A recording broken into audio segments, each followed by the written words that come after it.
നമസ്കാരം. ശ്രീ പരമേശ്വര കളരിയുടെ മറ്റൊരു എപ്പിസോഡിലേക്ക് സ്വാഗതം. ഇന്ന് നമ്മൾ പരിചയപ്പെടുത്തുന്ന ഔഷധ സസ്യം ഞരമ്പോടലാണ്. മർമ്മക്ഷതങ്ങൾക്കും ഉൾക്കേടുകൾക്കൊക്കെ ഉപയോഗിക്കുന്ന വളരെ പ്രധാനപ്പെട്ട ഒരു ഔഷധമാണ് ഞരമ്പോടൽ. ഞരമ്പോടൽ ഒരു വള്ളിച്ചെടിയാണ്. ആകാശം മുട്ടെ വളർന്നു കയറിപ്പോകുന്ന ഒരു വള്ളിച്ചെടിയാണിത്. അപ്പോൾ ഞരമ്പോടൽ എന്ന് പറയുന്ന ഇലയെ നമുക്കൊന്ന് പരിചയപ്പെടാം. ഇതാണ് ഞരമ്പോടലിൻ്റെ ഇല. ഇതിൻ്റെ പ്രത്യേകത എന്ന് പറയുന്നത് നമ്മൾ കൈ വെച്ച് തിരുപ്പി കഴിയുമ്പോഴത്തേക്ക് ഇതിൻ്റെ ഈ ഇലഭാഗം ഇത് മുഴുവനായിട്ട് പൊഴിഞ്ഞു പോവുകയും ഇതിലെ ഞരമ്പുകൾ മാത്രമായിട്ട് ഇത് തെളിഞ്ഞു കാണുകയും ചെയ്യും. അതാണ് ശരിയായ ഞരമ്പോടൽ എന്ന് പറയുന്നത്. അപ്പോൾ നമ്മൾ ഇതുപോലെ തിരുമ്മി ഇങ്ങനെ നമ്മൾ ചുമ്മാ കഴിക്കാത്തിട്ട് ഇതുപോലെ തിരുമ്മി എടുത്തു കഴിയുമ്പോഴത്തേക്ക് ശരിക്കും ഇതിൻ്റെ ഇല മുഴുവനായിട്ട് പൊഴിഞ്ഞു പോയാലും ഞരമ്പ് അതിൻ്റെ ശാഖയിൽ നിന്ന് പിടിവിട്ട് പോകത്തില്ല. അപ്പോൾ ശരീരത്ത് ഞരമ്പ് കിടക്കുന്ന പോലെ ഇത് അങ്ങോട്ടും ഇങ്ങോട്ടും എല്ലാം ഇത് വിട്ടുപോകാതെ തന്നെ നിൽക്കും. അതാണ് ശരിയായ രൂപത്തിലുള്ള ഞരമ്പോടൽ. അപ്പോൾ നമുക്ക് കർക്കിടക മാസമാണ്, ഒരുപാട് ഔഷധങ്ങൾക്ക് ഉപയോഗിക്കുന്നതാണ്. ചില കാര്യങ്ങൾ അതിനകത്ത് ഇവിടെ പറഞ്ഞുതരാം. അതിനകത്ത് ഒന്നാമതെന്ന് പറഞ്ഞാൽ നമുക്കിത് കഞ്ഞി വെച്ച് കഴിക്കുന്നതിന് ഉപയോഗിക്കുന്ന ഏറ്റവും നല്ലൊരു സിദ്ധ ഔഷധമാണ്. ഇതിൻ്റെ 3 ഇല നന്നായിട്ട് അരച്ചെടുക്കുക. ഇത് ഇപ്പോൾ പറഞ്ഞിരിക്കുന്ന ഒരു കാര്യം ശ്രദ്ധിച്ചാലോ, ഈ ഇല അരഞ്ഞ് കിട്ടിയാലും ഇല പൊടിഞ്ഞു പോയാലും ഞരമ്പ് വിട്ടു പോകുകയില്ലാത്തതാണിത്.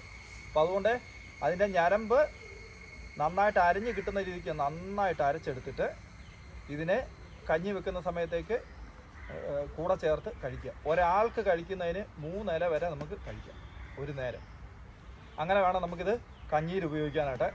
അതല്ലാതെ നമുക്ക് പിന്നെ ഉപയോഗിക്കാൻ പറ്റുന്നതെന്ന് പറഞ്ഞാൽ ഇത് കൂട്ടി ചമ്മന്തി അരയ്ക്കാം. ചമ്മന്തി അരയ്ക്കുന്ന സമയത്തേക്ക് ഇത് നന്നായിട്ട് അരച്ച് നല്ല ശരിക്കും നമുക്ക് ചന്ദനം തൊട്ടെടുക്കുന്ന പോലെ ആകുന്ന പരുവായി കഴിഞ്ഞ ശേഷം വേണം ചമ്മന്തിയുടെ കൂടെ അരച്ചെടുക്കാനായിട്ട്. അതല്ലെങ്കിൽ ഇത് പെട്ടെന്ന് അരഞ്ഞ് കിട്ടുന്നതല്ല. അതുകൊണ്ടാണ് ഉള്ളിലുണ്ടാകുന്ന കേടുകൾക്കെല്ലാം, അതായത് പ്രധാനമായിട്ട് ക്ഷതങ്ങൾ, അപ്പം മരത്തിൻ്റെ മണ്ടയിൽ വീണ ഒരാളെ, അതല്ലെങ്കിൽ ഒരുപാട് പേര് കൂടി ഇടിച്ച ഒരാളെ, ശരീരത്ത് അങ്ങനെ ഇടി തട്ട ഹേമങ്ങൾ ഇങ്ങനെ വരുന്നതിനെല്ലാം ഏറ്റവും സിദ്ധ ഔഷധമാണിത്. ഉള്ളിലുണ്ടാകുന്ന എല്ലാ ക്ഷതങ്ങൾക്കും. അപ്പം ഞരമ്പ് സംബന്ധിയായിട്ടുള്ള എല്ലാ തകരാറുകൾക്കും ഉത്തമമാണ്.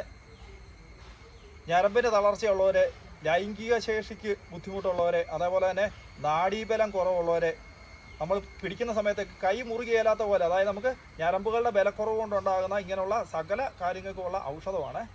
ശരിക്കും ഒരാളുടെ ആരോഗ്യം എന്ന് പറഞ്ഞാൽ ഒരു കൈ നമ്മളൊന്ന് മുറുക്കി കഴിഞ്ഞ് കഴിഞ്ഞാൽ നമ്മുടെ കയ്യിൽ അതിൻ്റെ ബലം പൂർണ്ണമായിട്ട് കിട്ടുന്നുണ്ടെങ്കിൽ നമുക്കത് കൃത്യമായിട്ട് മനസ്സിലാക്കാം. ഇത് ശരിയായിട്ട് പരിശോധിക്കുന്ന ഒരാൾക്ക് മനസ്സിലാവും നമ്മുടെ ആരോഗ്യത്തിൻ്റെ ഓരോ അവസ്ഥയിലും നല്ല ആരോഗ്യമുള്ള സമയത്തേക്ക് കൈ മുറുക്കിയാൽ കിട്ടുന്ന ബലം ആരോഗ്യമില്ലാത്ത സമയത്തേക്ക് നമുക്ക് കിട്ടിയില്ല.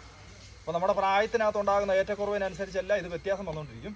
ഒരാളുടെ ആരോഗ്യം തിരിച്ചറിയുന്ന സിമ്പിളായിട്ട് നമ്മൾ ചെയ്തു നോക്കുന്ന ഒരു ടെക്നിക്കാണ്. ഇപ്പോൾ അതേപോലെ തന്നെ നമ്മൾ പിടിക്കുന്ന സമയത്തേക്ക് പിടി മുറുകുന്നില്ല എങ്കിൽ, നമുക്ക് ബലത്തിന് കുറവുണ്ടെങ്കിൽ ഞരമ്പുകൾ ബലപ്പെടുത്തുന്നതിന് വേണ്ടിയിട്ട് ഉപയോഗിക്കുന്ന വളരെ പ്രധാനപ്പെട്ട ഒരു ഔഷധമാണിത്. ഇത് തൈലയോഗങ്ങളിലൊക്കെ ഉപയോഗിക്കുന്നതാണ്. അപ്പോൾ തൈലം എന്നൊക്കെ പറയുമ്പോഴത്തേക്ക് നമുക്കറിയാം, ഇത് ചെയ്ത് പരിചയമുള്ളവർക്ക്, ശരിക്കും ഒരു ഗുരുവിൻ്റെ കൂടെ വർഷങ്ങൾ നിന്ന് പഠിച്ച ഒരാൾക്ക് മാത്രമാണ് അത് ചെയ്യാൻ സാധിക്കുന്നത്. അപ്പോൾ അത്തരം കാര്യങ്ങളൊന്നും പറഞ്ഞു പോകുന്നില്ല. അപ്പോൾ നമ്മൾ എണ്ണയിൽ പൊടികളൊക്കെ ചേർത്തുണ്ടാക്കുന്ന തൈലക്കൂട്ടുകളൊക്കെ മുമ്പ് വീഡിയോ ആയിട്ട് ഇട്ടിട്ടുണ്ട്. അതൊക്കെ എന്ന് പറഞ്ഞു കഴിഞ്ഞാൽ സിമ്പിളായിട്ട് നിങ്ങൾക്ക് തന്നെ ചെയ്യാൻ പറ്റുന്നതാണ്. ഇതല്ലാതെ നമ്മൾ പച്ചമരുന്ന് ഇടിച്ച് പിഴിഞ്ഞ് നീര് എടുത്ത് കഷായം വെച്ചൊക്കെ എടുക്കുന്നതെന്ന് പറഞ്ഞു കഴിഞ്ഞാൽ ശരിക്കും അതിൻ്റെ പാകം നോക്കി ചെയ്തെടുക്കണമെങ്കിൽ നന്നായിട്ട് പഠിച്ച ഒരാൾക്കേ ചെയ്തെടുക്കാൻ പറ്റുള്ളൂ. അപ്പോൾ അതുകൊണ്ട് തന്നെ അത്തരം കാര്യങ്ങളൊന്നും പറഞ്ഞു പോകുന്നില്ല. പക്ഷേ ഉള്ളിലുണ്ടാകുന്ന ക്ഷതങ്ങൾക്ക്, അതേപോലെ തന്നെ ശരിക്കും നീർവീഴ്ചയ്ക്ക്, അങ്ങനെയുള്ള വേദനയ്ക്കൊക്കെ ഉണ്ടാക്കുന്ന തൈലത്തിനകത്ത് ചേർക്കുന്ന വളരെ പ്രധാനപ്പെട്ട ഒരു ഔഷധമാണിത്.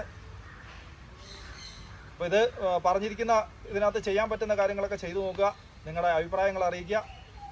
പുതിയ വീഡിയോ വരുന്നിടം വരെ വെയിറ്റ് ചെയ്യുക. ഇനിയിപ്പം തുടർച്ചയായിട്ട് നമ്മൾ ഔഷധങ്ങളെക്കുറിച്ചുള്ള വീഡിയോസ് പുറകെ ചെയ്യുന്നുണ്ടാവും. അപ്പം അടുത്ത വീഡിയോ വരുന്നിടം വരെ നമസ്കാരം.